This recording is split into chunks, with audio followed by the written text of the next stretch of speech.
안녕하세요. 대한민국 방위 소식을 전해드리는 국방탐 구생활입니다.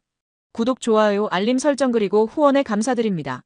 이스라엘이 맹폭격을 하면서 후티 지도자를 제거할 것이라고 공표했습니다. 자세히 보시죠. 5월 18일 해외 언론에 따르면 16일 이스라엘이 예멘 북부의 후티 반군 거점을 전투기로 공습했습니다. 이스라엘 공군은 전투기 15대를 출격시켜 호데이다와 살리프, 항구 등 후티 주요 시설에 폭탄 30여 발을 투하했다고 밝혔습니다. 후티가 운영하는 알마시라 방송은 호데이다와 살리프 항구가 폭격을 받았다고 전했습니다. 이스라엘군은 이번 공격이 후티 반군의 미사일 및 드론 공격에 대한 대응이라고 밝혔습니다. 갈란트 장관은 하마스 지도자 이스마일 하니예와 야히야 시너르, 헤즈볼라의 하산 나스랄라 등을 거론하며 예멘 후티 지도자 압둘 말리크 아루티도 제거 대상이라고 언급했습니다. 이스라엘 정부는 이날 네타냐후 총리와 군 수뇌부가 공군 작전 벙커에 모여 공습작전을 지켜보는 사진도 공개했습니다. 이스라엘군의 이번 공습은 후티 반군의 이란 무기 공급 통로 차단을 목적으로 한 것으로 분석됩니다. 이스라엘 언론 타임스 오브 이스라엘에 따르면 폭격을 받은 항구의 복구에는 약 한 달이 걸릴 것으로 보입니다. 앞서 이스라엘군은 지난 6일 사나 국제공항을 공습했으며 이후 후티는 이스라엘을 향해 미사일 7기와 드론 2기를 발사한 바 있습니다. 다음 소식은 KF-21과 영국 관련 소식입니다. 한편 최근 개최된 영국 판버러 에어쇼에서 한국은 항공기술 강국으로 성장할 잠재력을 다시 한번 입증했습니다. 이에 따라 영국 공군의 관심도 눈에 띄게 증가한 것으로 알려졌습니다. 작년 10월 한국 공군과 영국 공군은 우주정책협의체 회의를 통해 군사, 우주 분야에서의 협력 확대를 위한 실무 협의를 진행했습니다. 독일 공군이 피치블랙 훈련 중 한국 공군에 대해 불공정하게 대응했다는 지적과는 달리 영국 공군은 한국을 대등한 협력 파트너로 존중하며 강한 협력 의지를 보였습니다. 특히 일본 항공자위대와 한국 공군을 동등한 외교적 위치로 대우하고 실제 협력의 기반을 마련했다는 점에서 독일과는 확연히 다른 태도를 보였습니다. 하지만 예상치 못한 사태가 발생했습니다. 일본이 급박한 상황 속에서 영국을 전격 방문하게 된 것입니다. 이는 공동 전투기 개발 과정에서 새로운 변수들이 생긴 것으로 전해졌습니다. 영국은 차세대 전투기 개발을 위해 2025년까지 약 20억 파운드, 한화 약 3조 5,800억 원을 투자하고 총 120억 파운드, 약 22조 5,300억 원의 예산을 편성할 예정이었습니다. 그러나 최근 총선에서 보수당이 패배하고 정권이 교체되면서 해당 전투기 개발 예산이 삭감될 가능성이 제기되고 있습니다. 영국 현지 언론인 텔레그래프 등은 일본, 이탈리아와 공동으로 추진 중인 차세대 전투기 개발 프로젝트가 중대한 갈림길에 놓였다고 보도했습니다. 새로 집권한 노동당이 이 사업을 러시아 위협에 대응하기 위한 전략으로 보지 않을 가능성이 있으며 보수당 출신의 전직 국방 관계자들조차도 사업 축소 가능성에 대해 우려를 나타냈습니다. 영국의 국방 분야 싱크탱크는 향후 5년 이내에 유럽에서 군사 충돌이 발생할 경우 세계 경제가 침체될 가능성이 높다고 경고하며 차세대 전투기 개발이 한층 더 복잡한 국면에 직면할 수 있다고 분석했습니다. 러시아가 앞으로 10년 이내에 나토를 상대로 군사적 도발을 감행할 수 있다는 우려가 커지는 가운데 전체 국방 예산의 4분의 1을 6세대 전투기 개발에 투입하는 것은 현실적으로 무리가 있다는 평가도 제기되고 있습니다. 급변하는 현대 전장 환경에서 초음속 전투기 생산 체계를 독자 기술로 설계하고 완성한 국가는 세계적으로 극히 드문 것이 잘 알려져 있습니다. 이러한 상황에서 KF-21 전투기의 초기 모델인 블록원이 보여주는 전투 성능을 비교할 때 자주 언급되는 비교 대상은 비교적 구형에 속하는 프랑스의 4세대 라팔 전투기입니다. 다른 나라들의 상황을 보면 일본의 F-2 전투기는 사실상 수출 경쟁에서 제외된 상태이며 유럽연합이 개발한 유로파이터 역시 사업 실패 사례로 분류되고 있습니다. 중국 및 러시아산 전투기들은 미국의 무기 제재로 인해 도입 시 외교적 부담이 커지고 있어 현재 KF-21 보라매의 실질적인 경쟁 대상은 미국과 프랑스 제품으로 좁혀지고 있는 실정입니다. 이는 매우 상징적인 변화라고 볼 수 있습니다. KF-21이 효율적인 개발 과정을 통해 성능과 가격, 경쟁력 모두에서 우위를 확보해야 우리 군이 미국산 무기에 의존하지 않고 독자적인 무기 플랫폼을 갖춘 국가로 자리매김하고 나아가 해외 수출 확대까지 이룰 수 있습니다. 그러나 한국산 전투기가 세계 시장에서 주목을 받기 시작하자 미국의 견제 조짐이 다시금 나타나고 있습니다. 현재 KF-21은 미국산 엔진을 장착하고 있어 생산과 수출을 위해 미국 정부의 핵심 부품 수출 허가를 받아야 하는 상황입니다. 그럼에도 미국 방산 당국은 지금까지 이와 관련해 명확한 입장을 내놓지 않고 있습니다. 통상 빠른 응답을 보이던 미국 측이 이번에는 이례적으로 신중한 자세를 유지하고 있습니다. 그 배경에는 만약 수출 허가가 떨어질 경우 사우디아라비아나 카타르처럼 대규모 도입이 가능한 국가들이 한국 전투기를 공식 구매할 수 있다는 점이 자리하고 있습니다. 하지만 한국은 이에 굴복하지 않고 전투기 엔진의 국산화를 본격적으로 추진하고 있으며 2030년쯤에는 미국산 엔진 없이도 독자 생산이 가능할 것으로 전망됩니다. 현재 보라매가 미국산 엔진을 사용 중인 것은 사실이나 향후 국산 엔진으로 교체될 경우 판매 가격에서도 더욱 경쟁력을 확보할 수 있을 것으로 기대되고 있습니다. 앞으로 한국이 KF-21의 성능 시험을 안정적으로 마무리한다면 K방사는 전투기 시장에서 라팔과 F-35를 상대로 우위를 확보할 가능성이 상당히 큽니다. KF-21 블록1과 블록2 개발은 해외 수출뿐 아니라 국내 전략적 측면에서도 다양한 이점을 제공하는 데 중요한 역할을 했습니다. 과거 한국이 미국산 전투기를 도입했을 당시 록히드 마틴의 일방적인 요구로 인해 해외 수출 경쟁에서 논란이 제기된 사례도 있었습니다. 이탈리아, 한국, 네덜란드, 싱가포르 등 F-35를 도입한 여러 나라들조차 미국이 한국의 비정상적인 가격을 요구해도 록히드 마틴에 제대로 이의를 제기하지 못하는 상황이 벌어졌습니다.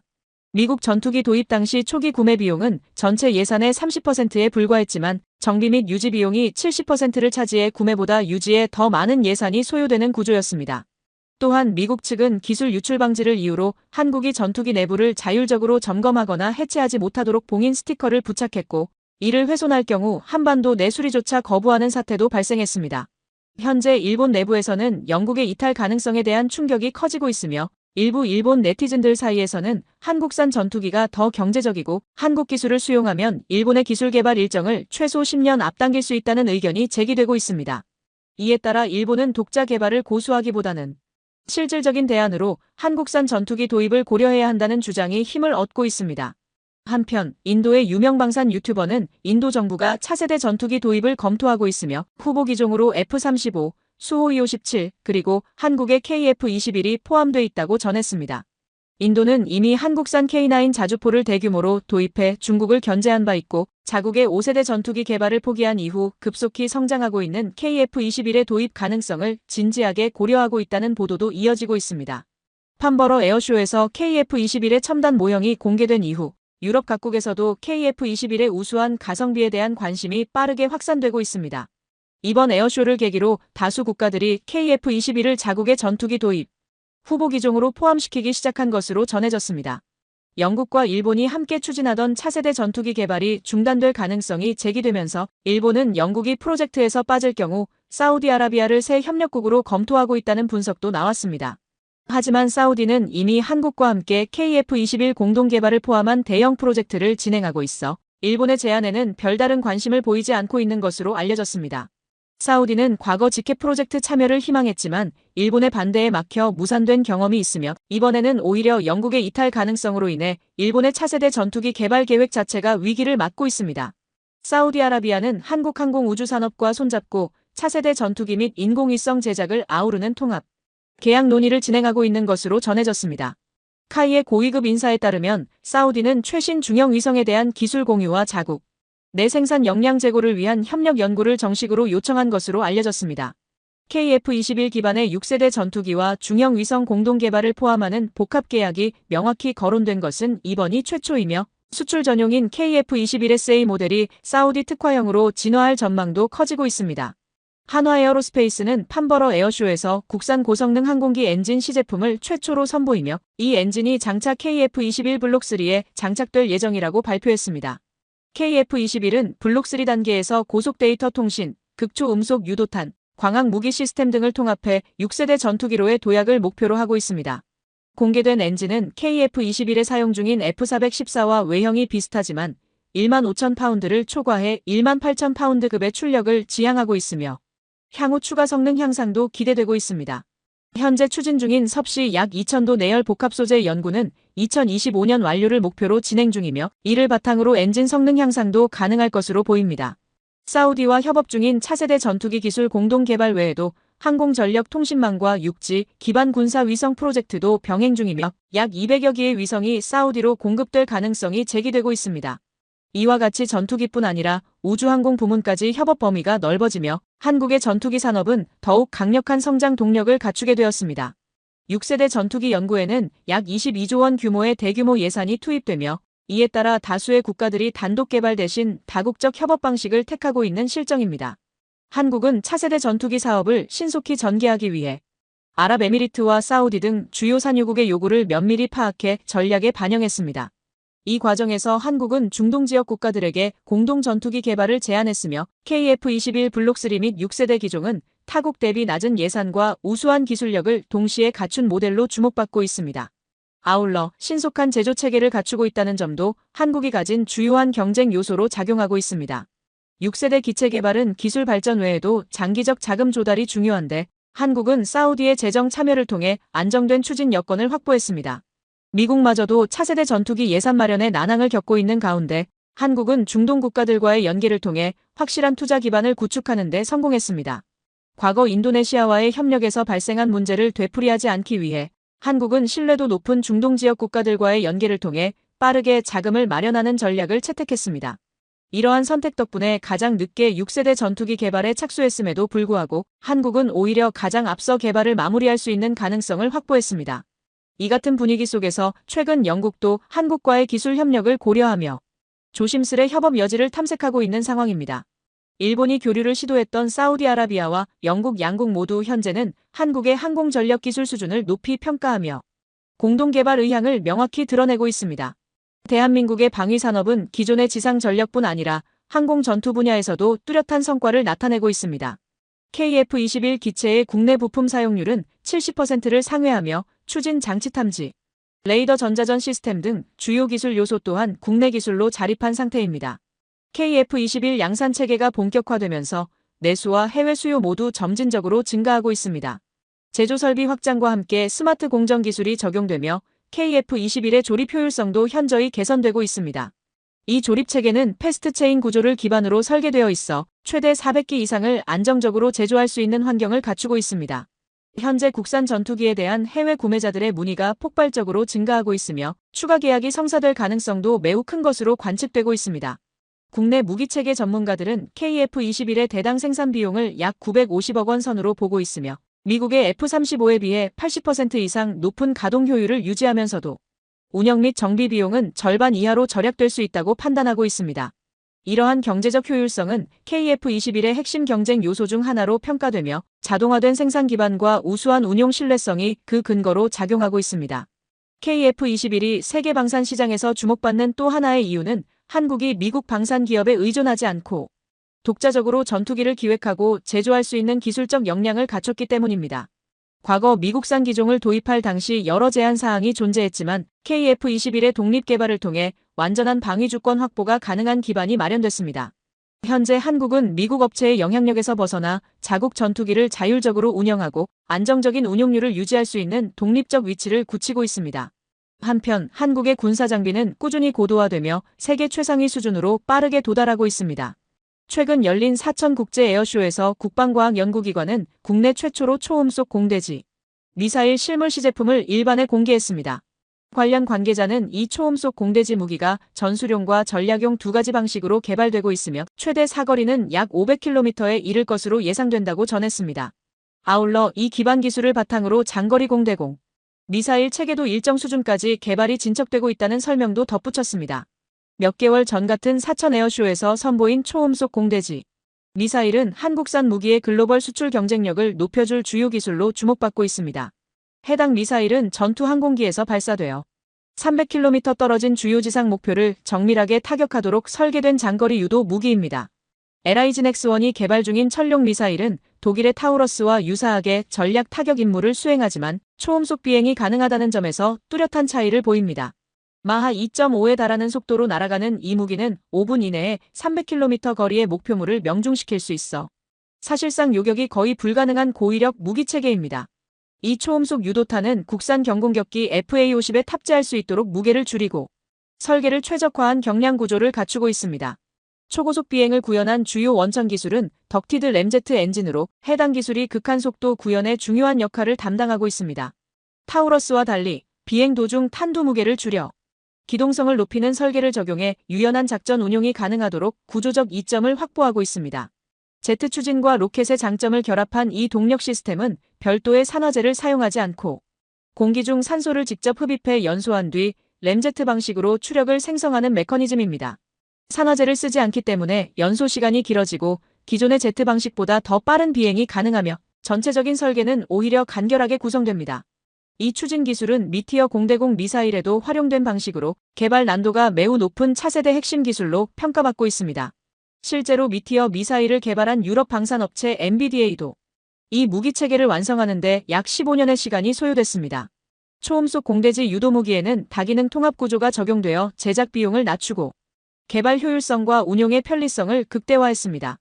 모듈화된 설계를 바탕으로 육상 타격뿐 아니라 해상 표적 공격까지 유연하게 수행 가능한 다목적 미사일로 개발되었습니다.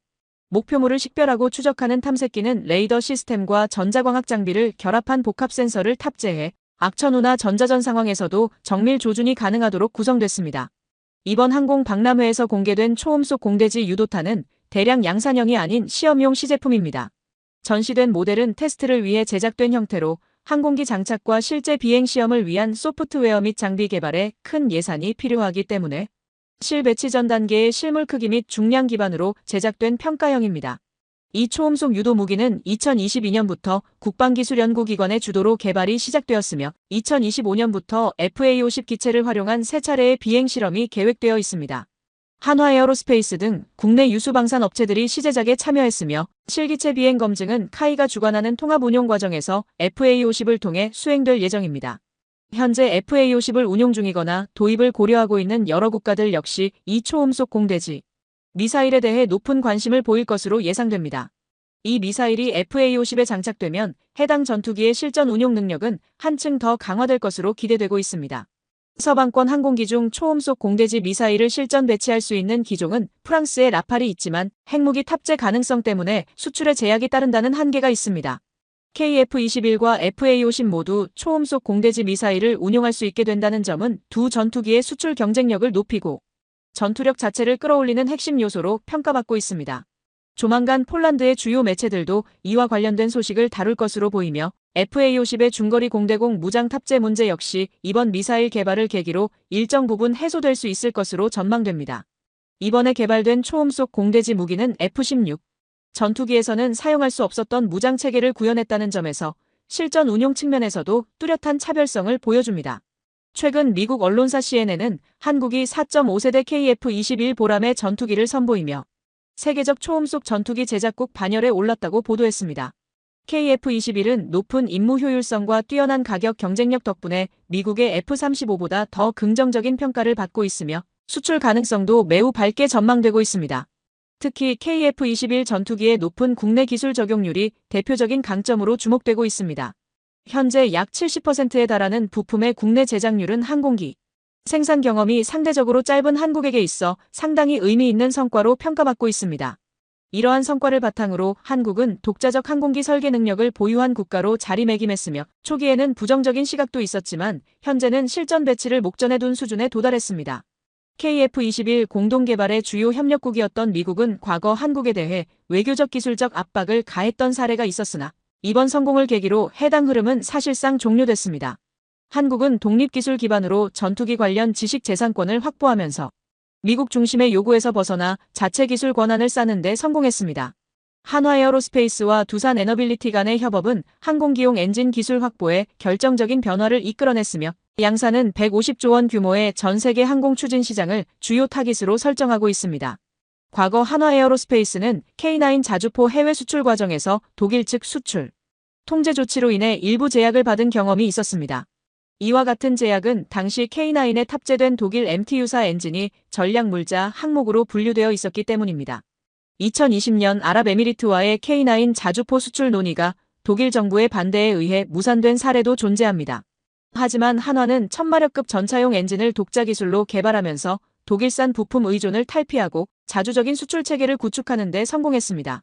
이후 한화에어로스페이스는 전차 엔진을 넘어 전투기용 제트 추진기관 개발에도 본격적으로 돌입했으며 GE의 기술을 기반으로 핵심 구성품의 국산화 작업을 시작했습니다. 가스터빈 산업에서 선도 기업으로 평가받는 두산에너빌리티와의 기술 제휴 덕분에 한국의 항공 엔진 개발 속도는 더욱 가속화되고 있는 상황입니다. 업계에서는 전투기용 엔진과 발전용 가스터빈이 기술적으로 유사성이 높기 때문에 두산과 한화 간 협력이 항공기 추진체 개발에서 큰 시너지를 낼 것으로 보고 있습니다. 정부의 전폭적 지원하에 한화의 대량 생산 능력과 두산의 정밀 터빈 기술이 결합되면서 항공 엔진 개발 기간도 크게 줄어들 것으로 전망됩니다. 현재 KF-21 보람의 전투기에 탑재된 미국 F-414Z 엔진을 대체할 국산 동력 장치 개발이 본격화됐으며 가까운 시일 내에 5세대 초음속 전투기를 위한 국산 추진기관의 시험 비행도 착수될 예정입니다. KF-21 전투기는 향후 국산 기술로 개발된 동력 장치를 장착하고 본격적인 시험 비행에 착수할 예정입니다. 이번 달부터 시작되는 국내 개발 엔진 테스트는 다음 달 무인 항공 플랫폼을 통해 더욱 넓은 범위로 적용될 것으로 보입니다. 한국은 자력으로 만든 제트 추진 기술을 기반으로 더욱 강력한 공중 전투 능력을 구축하고 있습니다. 현재 KF-21에 탑재될 자체 추진 장비 확보가 핵심 과제로 떠오른 가운데 최근 한국 공군은 공중 금유 비행 실험을 성공적으로 마치며 다양한 실전 상황에서의 작전 능력을 입증했습니다. 이와 같은 진전 덕분에 한국 전투기의 임무 수행 효율성이 크게 높아졌고 작전 완성도 역시 눈에 띄게 향상되었습니다. 중국도 KF-21의 급속한 기술 발전을 주시하며 경계 태세를 유지하고 있습니다. 중국의 관영 매체 인민일보는 중국이 신속하게 대응하지 않을 경우 KF-21이 자국 안보에 직접적인 위험 요소가 될 수 있다고 보도했습니다.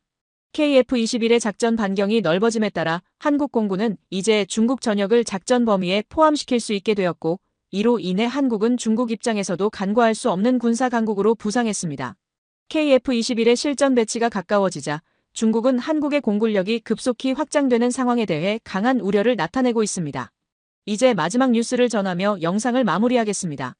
HD현대와 한화오션이 미국 함정 사업 진출을 위한 전략적 행보에 박차를 가하고 있습니다.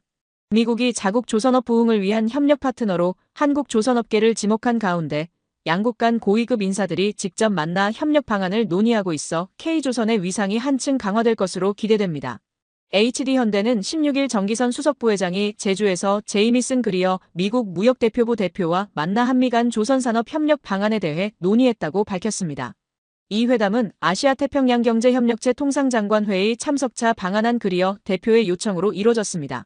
정 수석부회장은 이 자리에서 HD현대중공업과 미국 방산 조선사 헌팅턴 잉걸스사 간 협력 사례를 소개하며 공동기술 개발, 선박 건조 협력, 기술 인력 양성 등 다양한 분야에서의 협력 가능성을 제시했습니다.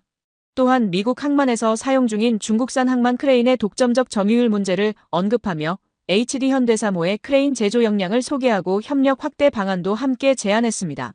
이상 국방탐구생활이었습니다. 구독과 추천 알림 설정하시면 매일 신속하고 정확한 방산 소식을 전해드리겠습니다. 구독자 여러분 오늘도 좋은 하루 보내세요.